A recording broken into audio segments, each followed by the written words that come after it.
Nima qilyapsiz Matiz chiqilib? Matizda obzor qilamiz, obunachilar so'rayapti-ku. Hammasi yaraydimi, yaramaydimi, Matizda qanday borasizlar deyapti-ku. Bo'ldi, unda sonlashamiz. Bo'ldi. Assalomu alaykum, hurmatli Samontoy hamda Oybek Qayim Instagram obunachilari.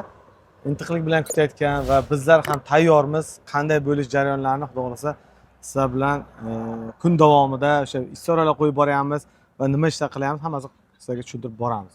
Mana motor holatlari. Ichini ko'rib turibsiz. Toza qilib yuvilgan, chotka bo'lib turibdi. Mana ichkarilarini ham ko'rishlaringiz mumkin.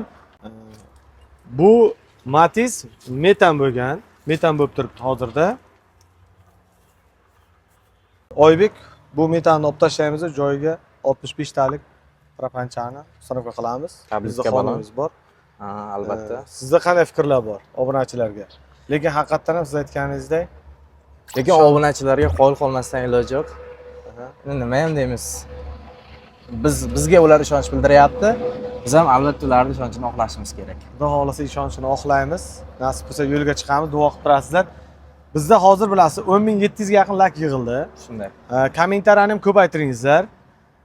Obuna bo'lmaganlar obuna bo'lingizlar. Juda qiziqarli videoroliklar bilan yo'llarda qanday holatda ketyapmiz, nimalar bo'layapti hammasini qo'yib boramiz, Albatta shunday, hammasini qo'yib boramiz.